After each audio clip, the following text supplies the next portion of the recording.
오늘 본문 속에는 삭개오가 어떻게 예수님을 만나게 되었고, 그리고 예수님을 만난 이후에 그의 삶이 어떻게 변화되었는가 하는 것을 잘 보여주고 있습니다. 그런데 본문을 가만히 살펴보면은 여리고 성읍에서 놀라운 일 두 가지가 일어나지 않습니까? 하나는 시각장애인인 바디메오의 눈을 뜨게 하신 사건입니다. 바디메오는 시각장애인이면서 동시에 거지라 그렇게 소개하고 있습니다. 그런데 동시에 이 삭개오는 높은 관리였고 세리장이고 부자라 그렇게 소개를 하고 있습니다. 이 두 사람을 비교해서 소개하는 데는 누가복음의 저자인 누가의 의도가 있구나 하는 것을 우리가 알 수가 있습니다. 하나님은 가난한 자에게도 필요하지만은 부유한 자에게도 하나님은 필요하다 하는 것을 의도적으로 강조를 하고 있는 것입니다. 그러고 난 다음에 삭개오가 어떤 사람인가를 소개하고 있습니다. 재밌는 것은 삭개오라는 이름의 의미는 청결한 사람, 의로운 사람이라 그런 뜻입니다. 그런데 삭개오는 그 이름에 걸맞게 살지 못했던 모양입니다. 그러다 보니까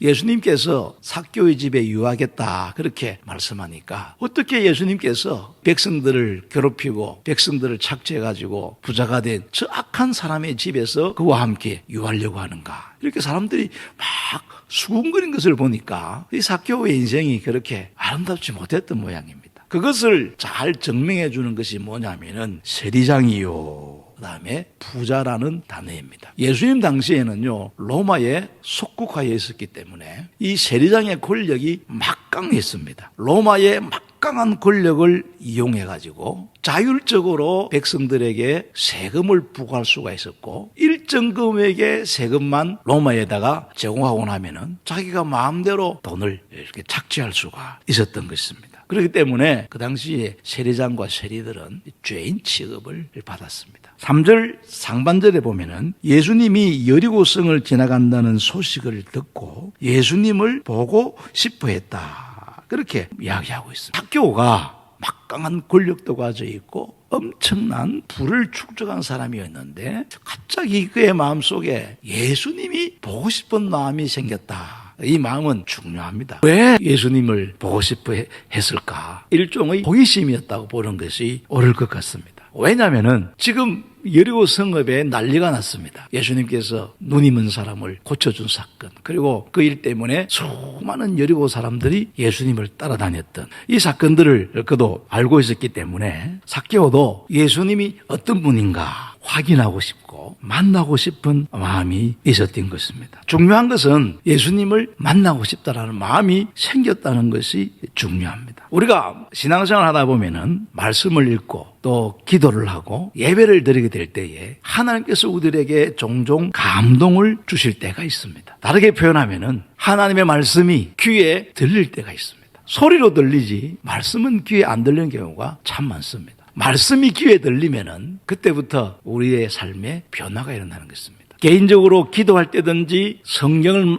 읽을 때든지 예배에 참여할 때든지 하나님께서 깨닫게 하시는 경우가 있습니다. 감동을 주시는 경우가 있습니다. 이 감동이 올 때에 우리가 어떻게 반응하느냐, 그것이 아주 중요합니다. 하나님이 주시는 이 감동에 우리가 민감할 필요성이 있습니다. 삭개오가 예수님을 만나고 싶은 마음이 생겼습니다. 왜 갑자기 그런 마음이 들었을까? 하나님께서 삭개오에게 그런 마음을 준 것입니다. 이것은 결코 우연이 아닙니다. 신앙의 세계에서 우연이라는 것은 없습니다. 하나님의 인도하심이 있는 것입니다. 삭개오는 예수님이 보고 싶은 마음이 생기자 즉각적으로 행동으로 옮겼는데 키가 작고 사람이 많아 할 수가 없었다 이야기하고 있습니다. 예수님을 보고 싶은데 그 앞에 장애물이 생겼다 그 말입니다. 그 장애물은 크게 두 가지입니다. 하나는 무리가 너무 많아가지고 갈 수가 없었고, 또 하나는 자기의 키가 작기 때문에. 자, 그때 우리에게 들을 생각이 뭡니까? 에이, 귀찮다. 다음에 또 볼 기회가 있겠지. 그렇게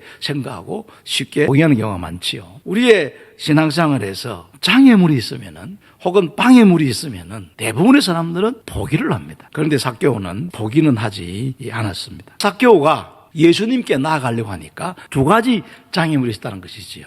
하나는 환경적인 장애물. 사람이 너무 많다는 겁니다. 도저히 접근할 수가 없어요. 환경적인 장애물이 그 앞에 나타났습니다. 우리가 예수님을 제대로 섬기려고 하면은, 또 예수님을 전혀 몰랐던 사람들이 신앙을 가지려고 하면은 이 환경의 장애물들, 사람들의 장애물이 될 때가 참 많습니다. 교회 안에서도 나름대로 봉사하려고 하면은 사람들의 장애물이 돼가지고 봉사를 포기하는 분들이 많습니다. 두 번째는 내적인 장애물입니다. 키가 작다는 말은 내적인 장애물을 의미합니다. 하나님을 위해서 섬김의 마음을 가지고 있다 할지라도 자기 자신이 갖고 있는 컴플렉스 때문에 예수님께 더 가까이 나가지 못하는 경우가 있습니다. 이 삭개오도 사람들이 많고 키가 작아서 예수님 앞에 접근할 수가 없었는데, 삭개오는 예수님을 만나고 싶은 그 마음과 열정 때문에 예수님께서 가시는 길을 예상을 하고 나무 위로 올라갔는데 거기에 놀라운 일이 일어나게 됩니다. 예수님께서 길을 가시다가 학교를 바라보시면서 삭개오야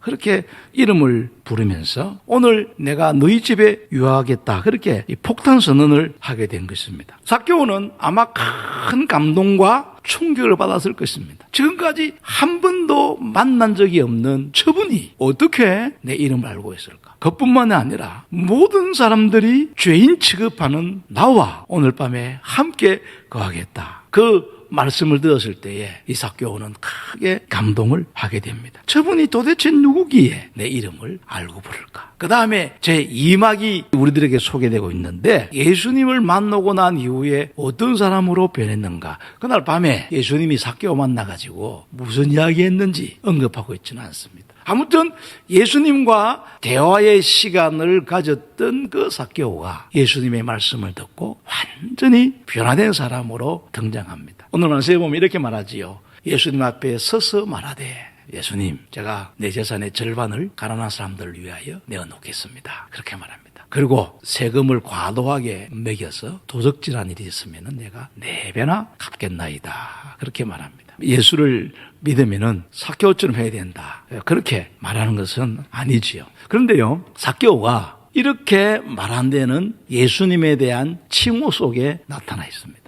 여러분, 삭개오가 예수님에게 뭐라고 말씀합니까? 주여, 그렇게 표현을 합니다. 이게 참 중요하지요. 앞에서 바디메오가 다윗의 자손 예수여라는 말과 똑같은 말입니다. 당신은 내 인생의 주인이십니다. 내 삶의 주인은 바로 예수님이십니다. 그런 고백을 합니다. 예수님 만나고 난 이후에 이 삭개오는 예수님이 나의 주님이십니다, 그렇게 고백을 하게 되는 것입니다. 여러분, 이 삭개오의 고백 속에는 무슨 의미가 담겨 있습니까? 그의 생각이 바뀌었습니다. 그의 가치관이 바뀌었습니다. 그의 모든 것이 바뀌었습니다. 더 중요한 것은 이제 예수님이 내 인생의 주인이십니다. 나는 이제 예수님만으로 만족합니다. 그런 고백입니다. 예수님께서는 이 삭개오의 고백을 들으시고 너도 이제 하나님의 백성이 되었다고 선포함으로써 본문은 끝이 나고 있습니다. 본문에서 우리가 배울 수 있는 영적 교훈은 크게 3가지입니다. 하나는 뭡니까? 하나님이 주시는 감동에 민감해야 됩니다. 말씀을 읽고 기도를 하면서 예배를 드리면서 하나님께서 나에게 감동을 주시면은 그 감동에 민감해야 됩니다. 두 번째는 우리가 신앙생활을 좀 더 깊이 있게, 좀 더 성숙한 신앙생활을 하기 위해서는 나의 신앙생활의 성장을 방해하는 방해물이 있다 할지라도 그것을 뛰어넘어야 됩니다. 뛰어넘는 결단이 없으면 우리의 신앙은 성장할 수가 없습니다. 그리고 마지막으로 참된 신앙은 내 인생의 주인이 바뀌는 것입니다. 예수님을 내 삶의 주인으로 받아들이는 것입니다. 삶의 가치관이 바뀌는 것입니다.